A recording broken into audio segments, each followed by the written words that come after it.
All right, this is our final step of attaching our leather hard handle onto our leather hard cylinder. So this is really important. You need to make sure they are actually both at the leather hard stage. So that means that your handles, they can keep their forms. So if you were to pick them up, they're not going to be flopping around like last time, where if you were to move them, they basically just turn back into a flat coil. So they keep their shape, but they do still have that flexibility. Okay, so you can move them and modify them. They wouldn't be so hard that they just snap in half. Okay, so you want to find that sweet spot. Same with your mug. Okay, you want it to be sturdy enough to be able to hold the weight of the handle and not distort the form and have the weight of the handle pull and change the form. Okay, so if you need to rehydrate, if you need to let them dry, make sure you're at leather hard stage, cheese hard stage. Okay. All right, so we have a few different handles here. Hopefully you also have a couple to choose from, just to give you some creative choices. And also, if something were to go wrong with your first one, you have a backup and you don't have to spend time making new one and waiting for them to get leather hard. So the first thing you want to do is, again, think about how do you want to use your mug.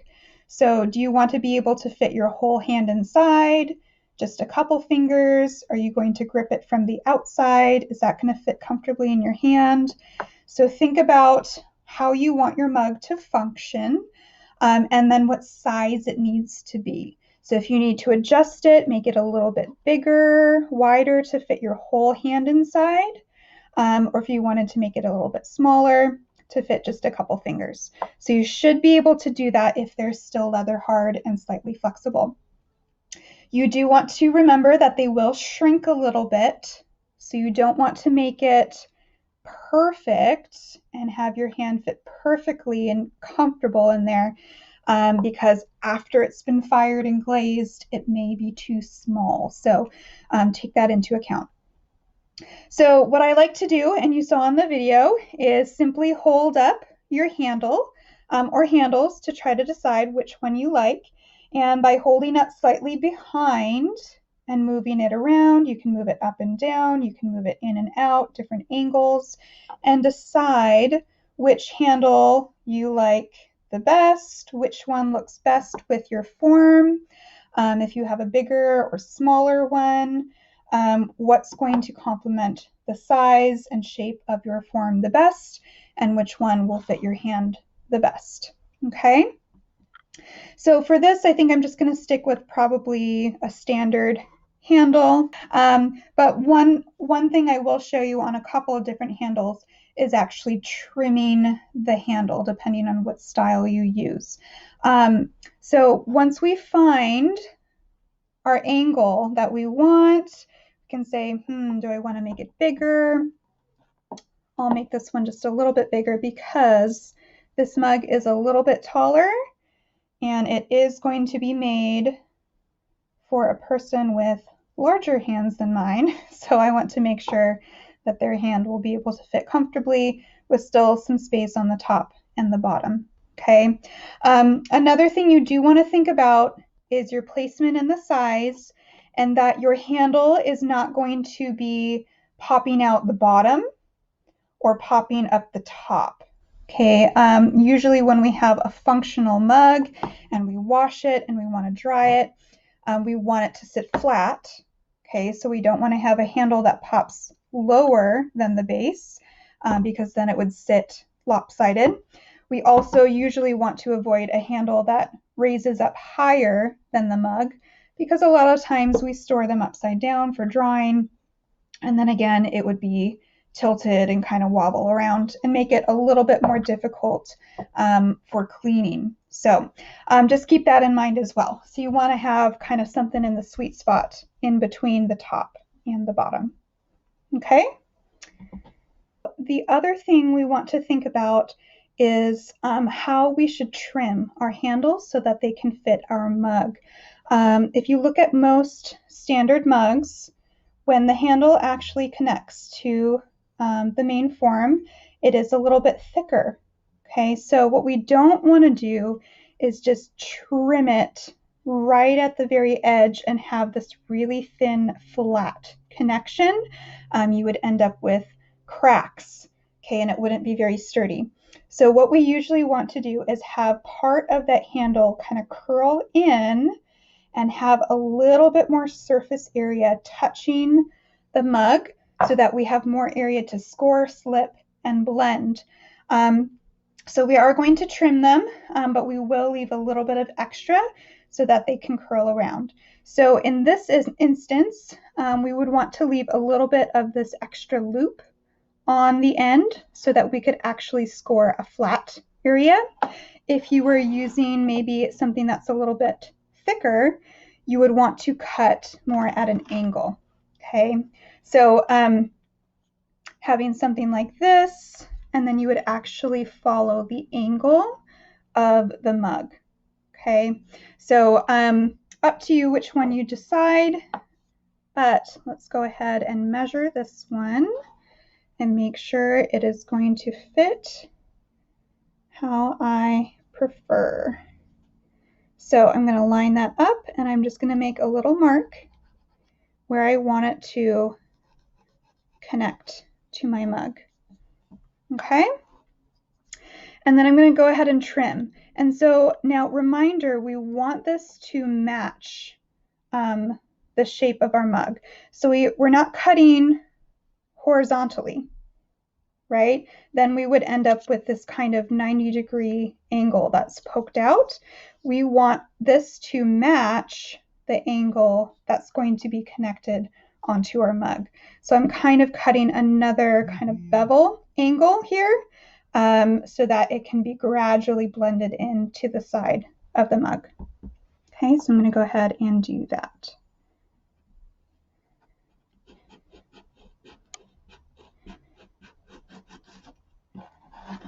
Okay, so you can see that is more of a elongated angle here. And now I've got this larger surface after I kind of clean this up, a much larger area that I can score and slip. So I'll go ahead and cut my other end. Okay, peel off some of those extra scraps and reform my piece. And then I can hold it up and decide, yep, I like that, or I can trim it or reshape it or whatever it is I need to do. Okay, so I've trimmed my handle. I've made sure that it has a little bit of flush area so that I can score, slip, and attach that nicely onto my wall. You can choose where you want to place your handle depending on your form. Again, a lot of the times it's a good idea to place it around the seam. I left part of my seam kind of unblended just to show you guys where it was originally.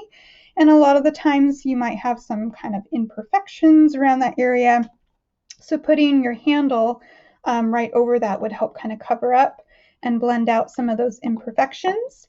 If you choose to leave your seam visible and you don't want to put your handle over it, just make sure that where you do place it, it's going to make sense. So possibly centered so that you have a seam kind of facing out or inwards versus kind of like this random offset seam that's going to look a little bit funky. Okay, I'm going to go ahead and put it right over my seam. Right, so in order to do that, what I'm going to do is I'm just going to mark off where I want my handle to go. So I'll lay it on my side, on its side, so that you can kind of see.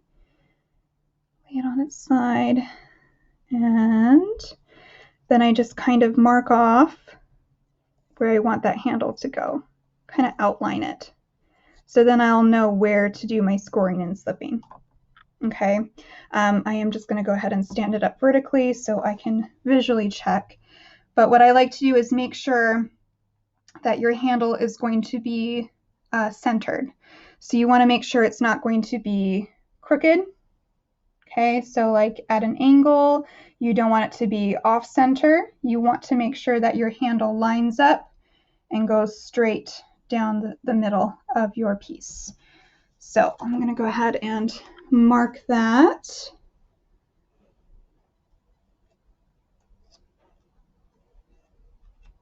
Okay. And then same as normal, we score, we slip, we score a little bit more, and we blend. All right. So I'm going to take my scoring tool, rough up that whole area really well. So any area, any part of the clay that would actually touch the surface. So in this case, it really is only the part, the bevel that I cut off. If this was a longer piece that was maybe more flush, then I would want to score this whole area. So any area that would actually touch and connect to the other side, you'll want to score and slip. So score that area. I'm going to go ahead and score the places that I marked off. And we'll go ahead and add our slip. And because this is leather hard, I would definitely recommend using your slip versus just water. It'll really help. And then I like to go over and score again, just to make sure. And I'll even maybe add a little bit of slip. This might be overkill for some people, but just in case, particularly if you think maybe your clay is a little bit on the drier side, a little bit of slip, extra slip won't hurt anything, and you can always wipe it off. Okay, so now attaching, you want to make sure that you're going to crouch down, get right at eye level, make sure that it's going to be centered, so it won't be crooked, it won't be tilted side to side, and it's going to be centered in your mug where you wanted it to go. Okay, so right at eye level, place that there, make sure it's not going to be crooked. And with the slip, it should stick fairly easily. Make sure you support your hand on the inside as you give the outside a little bit of a push. Okay, and your handle should stick. All right, if you feel like your handle is still a little bit too plastic and it's sinking down a little bit, you could add a little wedge of paper towel or something under here to kind of prop up your handle until it maybe stiffens up. If for some reason, maybe while you were working and you added water or something, it got a little bit too plastic. Okay, but now that the handle is attached, I'm just gonna scooch this over a little bit. We want to do our blending, okay? Because obviously this doesn't look the best, okay? So usually we always like to blend a little bit. So we want to go in there with our modeling tools. And depending on if you have any texture or any designs in here, you do need to be a little bit careful. But it's good if you can at least blend that seam of where the bevel cut got thin and blend it into the wall of your clay, and then even going a little bit around the edges and smoothing some of those areas out. And then same thing with the bottom. Take some of that clay and blend it upwards and then around the sides. So you would do that around the entire area. Couple other things, if you feel like maybe your connection isn't the strongest, so maybe you don't have a lot of surface space on your handle, like there's not a lot of connecting area, what you could do is take a little coil, a little teeny tiny baby coil, spaghetti coil, and kind of poke it in the top. Okay, so just like a little teeny tiny piece of clay and roll it into a super thin coil. And then you can lay that in there into that seam. So if you feel like maybe your seam isn't really strong, See, like notice this one, it's kind of rounded. They were able to go in there and really blend that, that handle on. If maybe you feel like your handle isn't super strong, you can go ahead and lay in a little coil and then take your modeling tool, kind of poke in a little bit of extra filler clay, and then blend some into the handle, blend some into the mug, even kind of push that down around the side. And that will kind of help strengthen where you might have had maybe a little bit more questionable seam if you had a particularly sharp curve like I did. Okay, so I would probably want to do the same thing to the bottom down here as well. Get a little coil, put that under the seam, and blend it out. Okay, let's go ahead and poke that in with my modeling tool, wrap it around the side seam,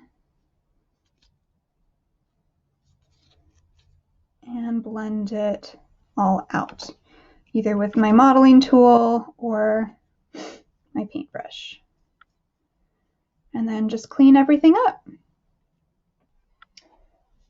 All right, you guys, so final steps. Now that your piece is completed, you've finished building it. Now it's just the nitpicking details about smoothing everything out. So again, I like using a damp paintbrush, just maybe pick out any little extra fibers that might be dragging around. But again, going through, smoothing out in any little creases, making sure you don't have any scratches. Again, making sure the inside is really smooth, because while you were working, you might have little things that happen on the inside. So you can use your paintbrush, go in there and smooth out anything that might have gotten bumped or distorted. So going around, smoothing all that out, rechecking the lip. So reminder, on your mug, the lip should actually be a lot thinner. So if you look at a standard mug at home and you actually measure it with your fingers, and then you slide your fingers up, it does get quite a bit thinner at the top than the actual thickness of the wall. So usually a thinner lip, and make sure it's rounded and smooth, creates easier pouring. So at this point, if for some reason you didn't round out and thin the lip in that flat stage, you can go around, pinch it, smooth it, buffer it out, adjust, make sure that your mug is, circular, your handle is symmetrical, it goes right into the center, it's not at an off angle, it looks good from the side. Okay, you can still fit your hand comfortably in there if that's how you wanted to hold it. Again, I made mine a little bit bigger because the person I was making this for has slightly bigger hands than me. And then lastly, you don't want to forget about your name. Okay, so make sure your name and period are carved on the bottom so that we don't get anything mixed up.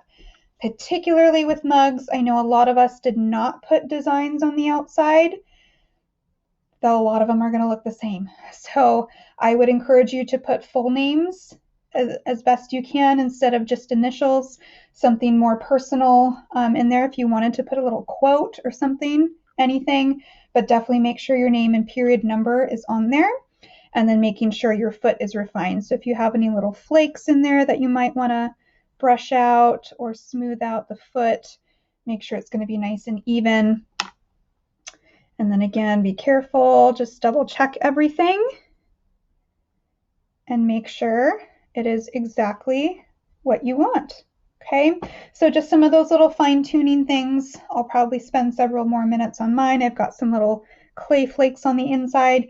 If you do have these clay burrs, I call them little burrs, little flakes of clay, those will be a lot easier to remove once the clay has turned past leather hard, because right now they are still a little bit sticky. So if you try to rub them out, like where you carve your name and you have a burr and you try to rub that out, it kind of just smears the rest of your name. So if you carve and you have burrs, let it dry, and once they're dry, you can just brush those off and they'll just flake off. Okay.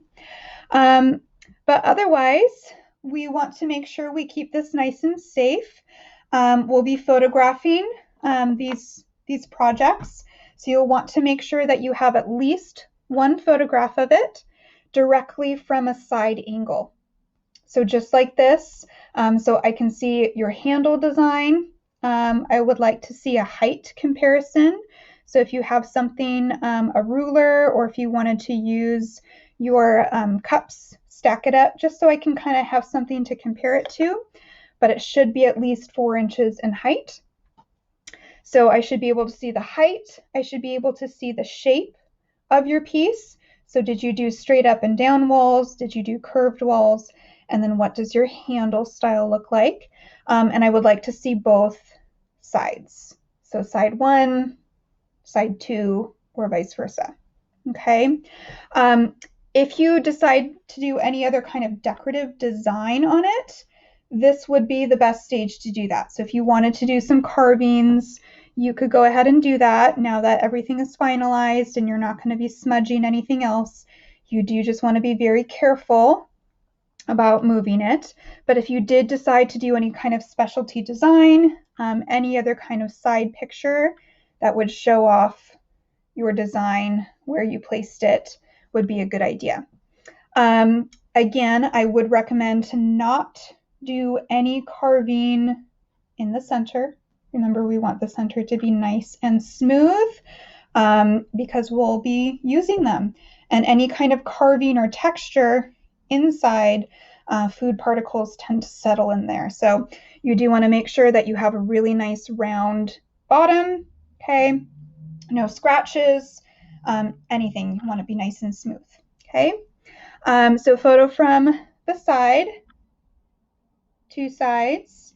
We want an overhead view, okay, just like this. I know my camera angle is a little funky with bad lighting, but you want to make sure that I can see, so try to get to a good place that shows the inside and not a big dark shadow like that. Like, I can't see the inside.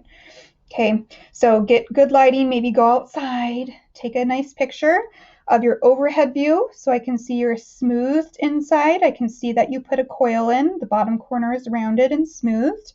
And then I can also see that it is a circle, it's symmetrical, and that your handle lines up in the center and it's not crooked. Okay, so overhead view, and then of course we want the bottom view that shows your name, period, that you completed your foot, it's fully blended on the inside and the outside, and it's as even as you can make it with it being sturdy. Okay, so you want to take all those pictures, and then you still want to keep it wrapped up because our handle, our lip, those are going to want to dry out quickly if we just leave them to air dry. So you still want to get some plastic and definitely cover it over the top. Okay, so drape plastic over the top, and then maybe a little bit of air can sneak underneath and dry out from the bottom, just like we did with our pinch pots. All right, but now we're ready to upload those photos and turn in our digital submissions, and then we'll be turning in our projects later in the week. All right, great job. Let me know if you have any other questions.